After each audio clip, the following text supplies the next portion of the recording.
Well, the reason I say starting a company is like eating glass and staring at the abyss is that in order to make a company successful, it requires doing a lot of painful work that is not fun, working very long hours, and then maybe your company survives, maybe it does not. And the vast majority of startups fail.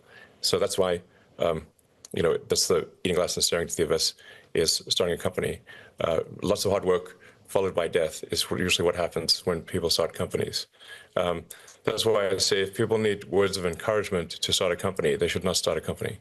With respect to government, there's really the challenge is overcoming bureaucracy. And I think bureaucracy is perhaps I'd say the penultimate boss battle. The ultimate boss battle is defeating entropy, which physics tells us we cannot defeat entropy. The second hardest battle is defeating bureaucracy. But that's how difficult it is to improve government.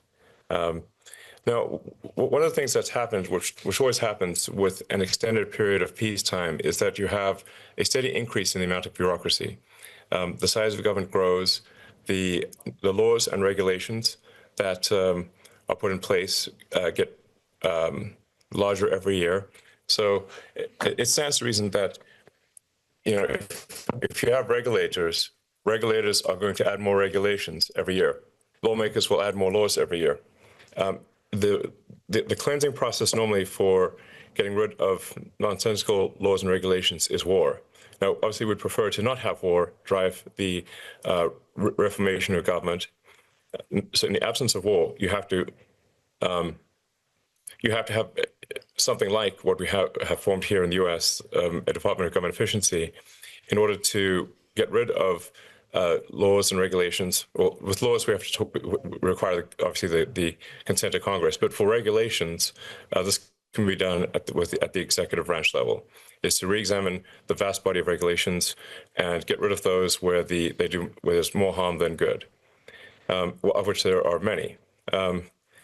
And then reducing the size of the government, and then also balancing the budget so that we are not driving the country into bankruptcy.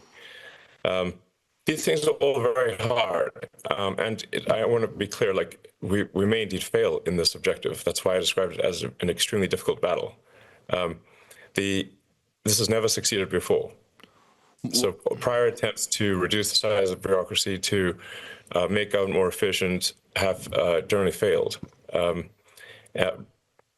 Even when parties are elected for that. So if you take, say, Reagan, he campaigned on getting rid of the Federal Department of Education and having that be done at the state level. And the Department of Education at the federal level is a recent creation. It was, I think, created about 45 years ago or something like that.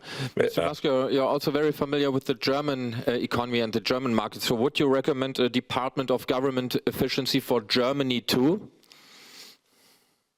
I would. I think generally for governments, that you basically need to have some process for trash collection, garbage collection. So if you only have a process for creating regulations, but no process for deleting regulations, eventually everything is illegal and nothing is allowed to happen, and progress comes to a grinding halt. So it's very important, I think, that all governments have a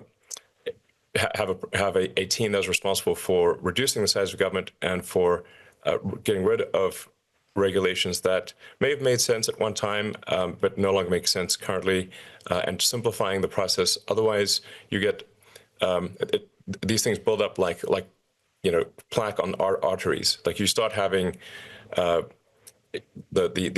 sort of the flow of blood through the government get constricted with more and more build up on the walls of the arteries. So you must have this cleansing process. Very important.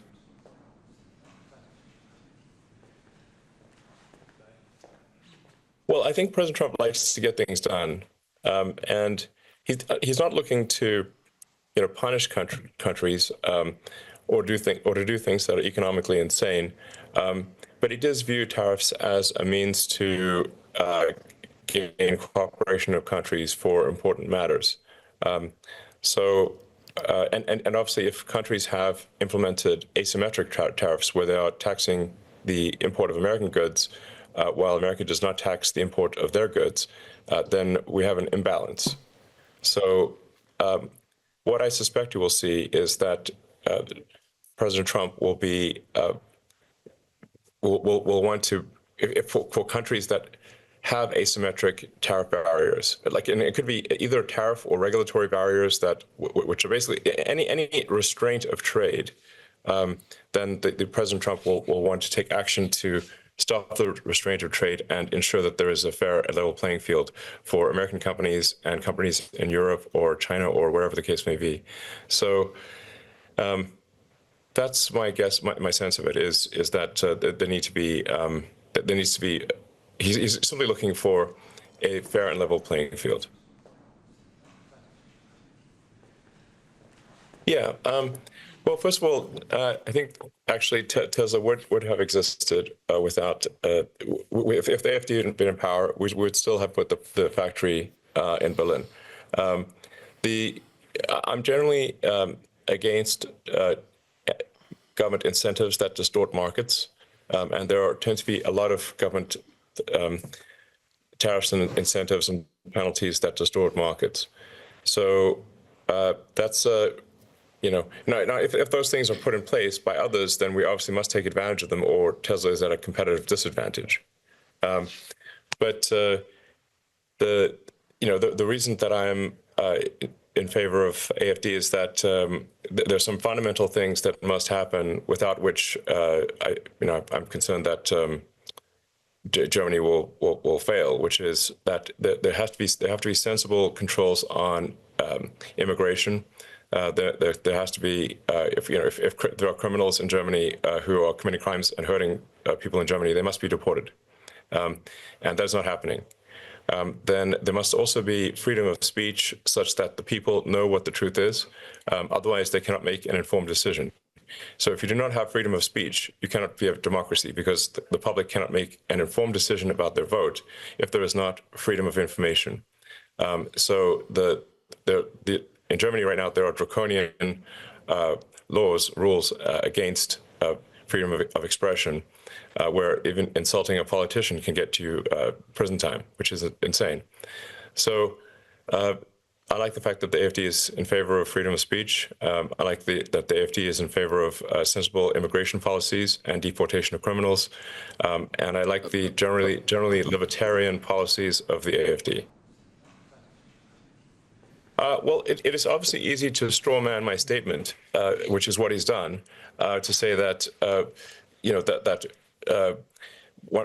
that we should flip from entirely where we sort of torture young children in Germany with nothing but guilt, to saying, oh, we should completely ignore the sins of Nazi Germany.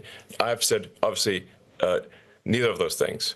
What I've said is that we should not be torturing children in Germany and telling them that Germany is the worst country in the world, and that is all they are taught. And they are taught nothing about, the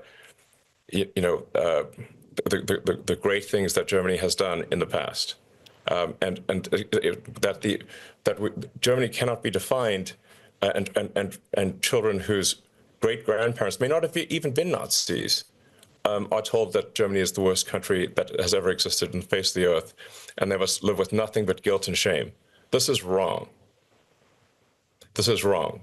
This is not what I'm not saying is that Nazism should be ignored. I've never said that. But I am saying that the tremendous cultural history of Germany is incredible. If you think of the great philosophers, the great composers, the incredible contributions in terms of engineering and science that Germany has made, including for those of Jewish people in Germany, who have, Einstein, good example. These things should be celebrated, not to the exclusion of Nazism, not to ignore it, but not to say that this is all Germany is about is absurd and false. Okay. And so people should be proud of the great things that Germany has done, proud of that Germany is an ancient nation, thousands of years old, that was one of the few nations to actually resist incorporation into the Roman Empire. So you go back 2,000 years ago, even Rome could not defeat Germany. Rome was the most powerful empire in the world at the time, but could not defeat Germany. They gave up. So one simply needs to understand the full context of German history, the great things as well as the terrible things. You know, when you look at, say, America, like what happened to the native people of America? Where are they?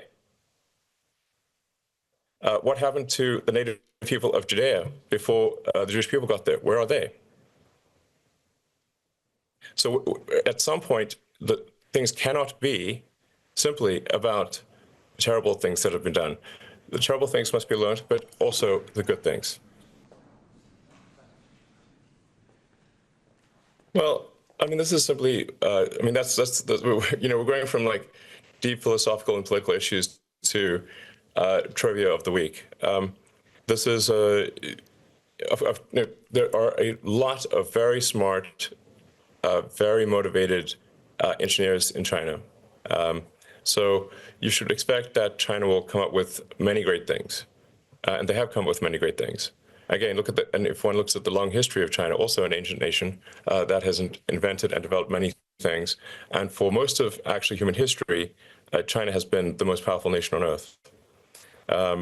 So, you know, I think particularly from, say, the position of people in China, they simply view China's ascendancy as resuming the normal sort of place in history, which is the most powerful country on earth.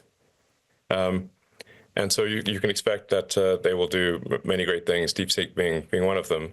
But that is simply a result of the immense amount of talent in China. That is very impressive. But it's not. Is it some sort of complete revolution in AI?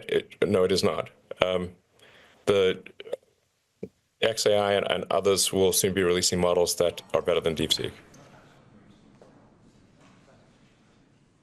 Well, as you know, Europe actually has more bureaucracy than. Wait, can you guys look?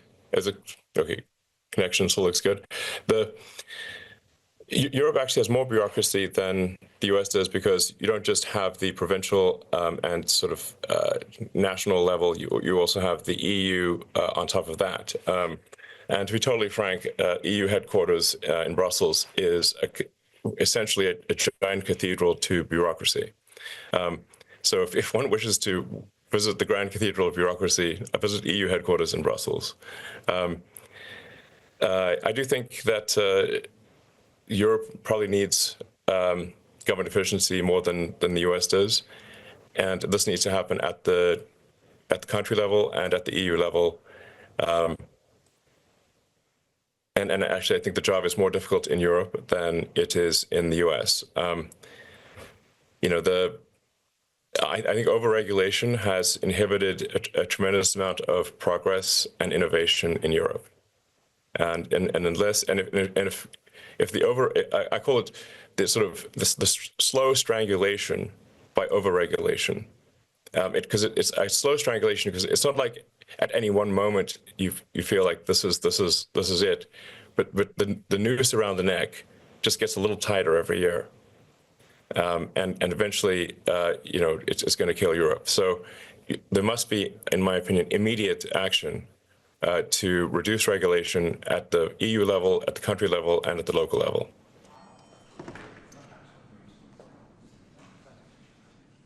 Well, I think we'll see that open source models generally lag the commercial models.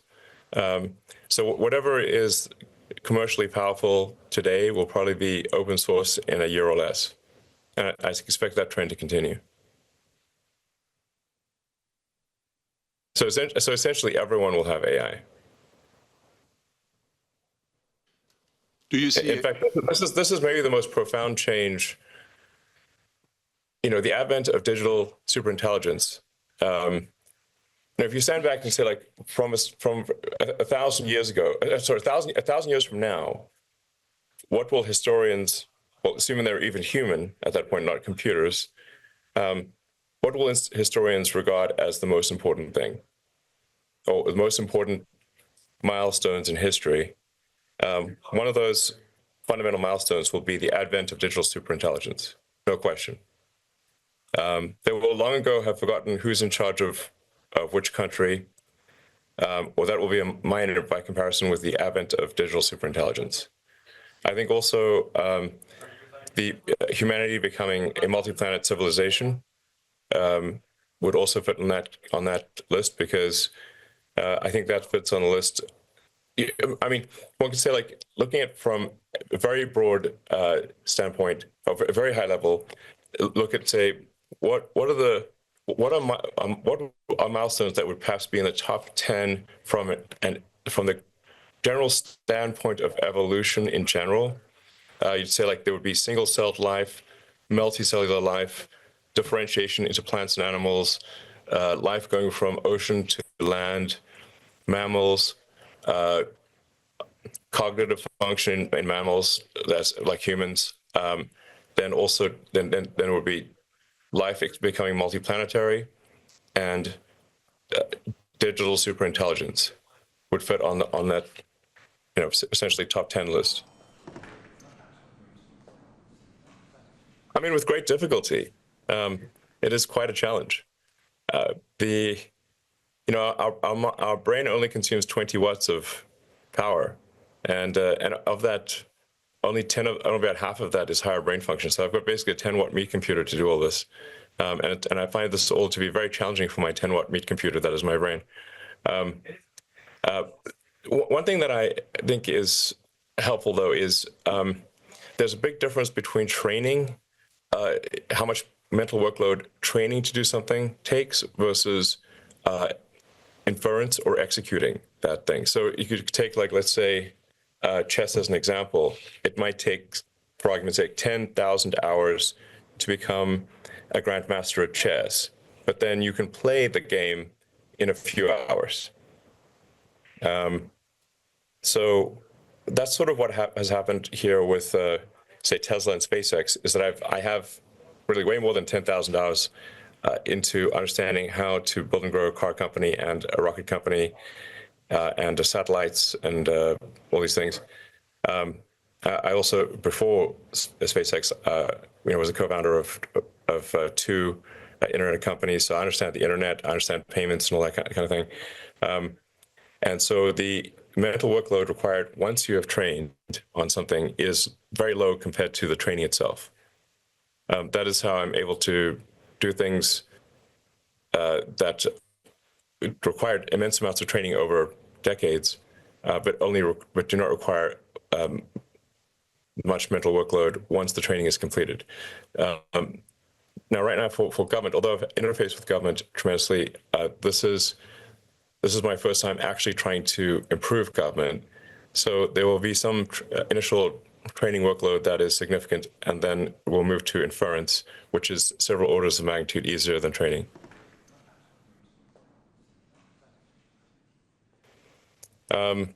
I've not put in a bid for TikTok, and I don't have any plans for what would I do if I had TikTok.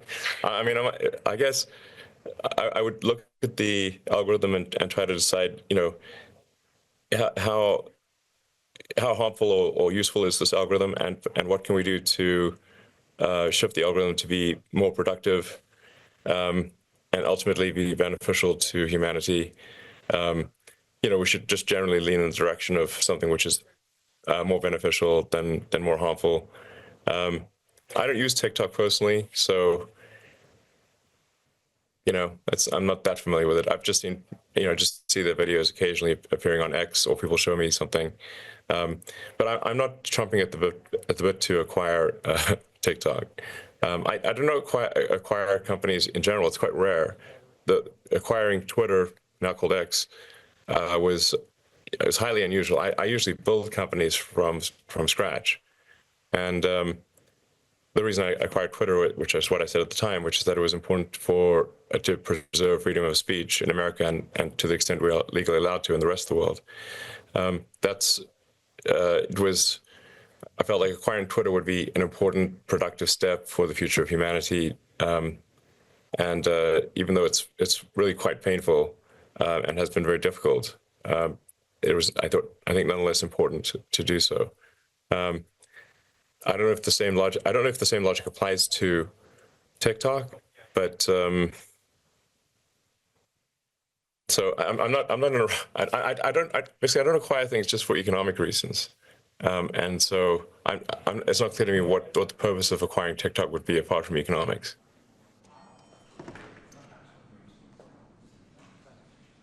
Sure. Well, I generally regard these movements as positive. And this whole definition of what is right, what is sort of a right wing, what is left wing, this whole thing has shifted over time. Policies like simply having sensible immigration and sensible government spending those used to be. In fact, people on the left used to have those opinions as well, and the centrist government certainly had those opinions. So. What we've seen in the media is a defining things that used to be centrist to center-left, such as a sensible immigration policy, as somehow far right, which is absurd and false, because really far right should refer to extremely fascist situations. Like far right should refer to electing regimes that want to launch wars. Or genocides or something like that. That's what that far right is supposed to mean. Far right is not supposed to mean a sensible immigration policy. That literally, if you took speeches from politicians that were center-left and just go take their speeches from 10, 15 years ago, they were literally saying the same thing. So what we've seen is really a drift left to hesitate to use the same modifier, but where a lot of governments actually are far left, but think they are centrist, or think they are merely left or centrist, but they are actually far left compared to what the left was even 10 or 15 years ago. You can take speeches that Obama or Hillary Clinton gave about immigration, and they sound identical to President Trump. And that's just as of 10, 15 years ago, not that long ago. So I think what we've seen is a redefinition of what is right and left, but an inaccurate redefinition. And frankly, it's just propaganda, because people generally have the association that, well, anything far right must be bad. So then we're going to just label things that are common sense far right, which is absurd. Now, I'm a big fan of President Milei. He's doing a fantastic job in Argentina. The results speak for themselves. Argentina is experiencing unprecedented growth. He has inflation under control, finally. He has reduced the size of government dramatically. And reducing the size of government is very important, because you need to move people from low to negative productivity roles in the government sector to high productivity roles in the private sector. This is what actually results at a fundamental level in economic improvement. If you move people from low to negative productivity roles to high productivity roles, then the output of goods and services increases and the standard of living increases.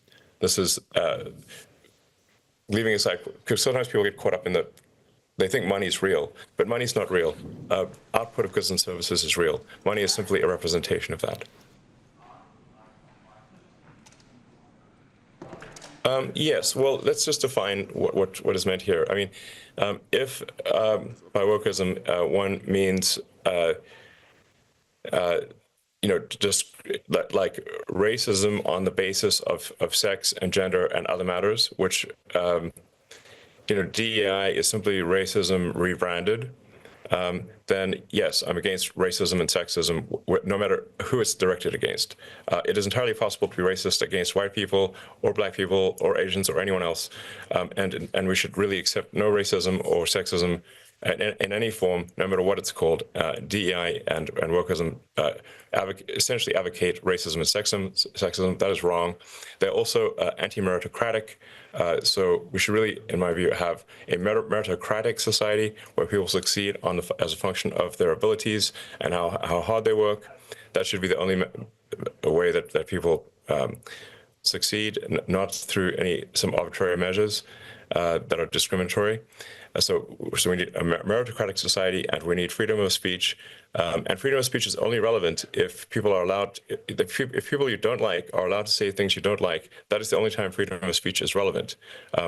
It can't be that the government is deciding what is or is not misinformation or disinformation, because then you get politics applied to those labels, and in fact, you simply get the suppression of freedom of speech. So really, I think wokeism is evil because it is racist, sexist, and anti-free speech. Yeah, I mean it's very basic that if people stop having, if there are no babies, if people stop having babies, humanity will come to a halt.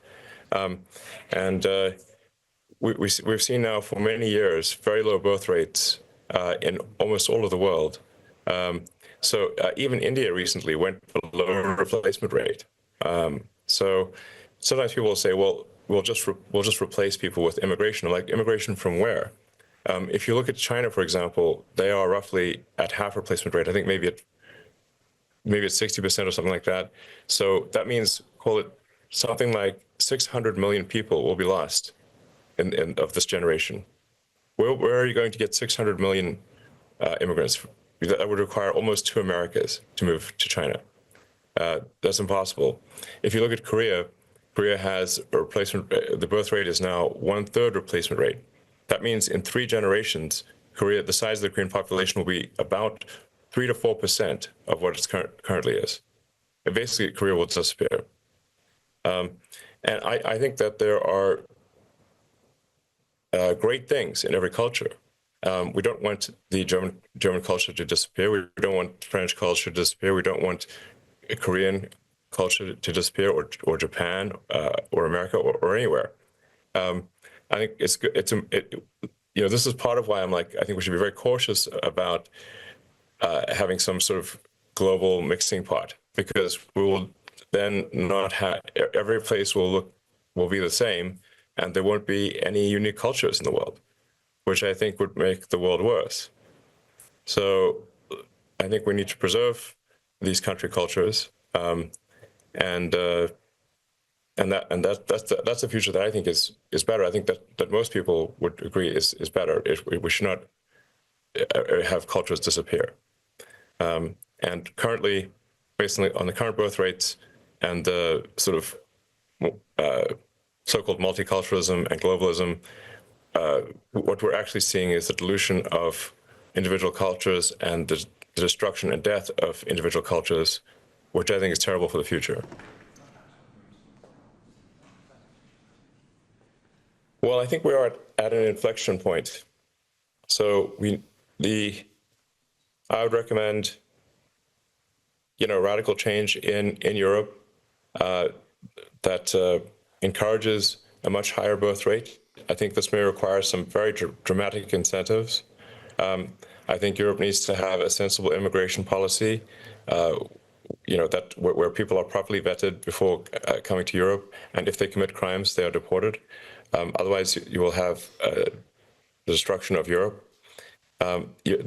Also, you have to have a significant effort in deregulation, and basically removal of laws and regulations, so that you do not get hardening of the arteries until basically it's illegal to do anything in Europe, which is what's basically happening now.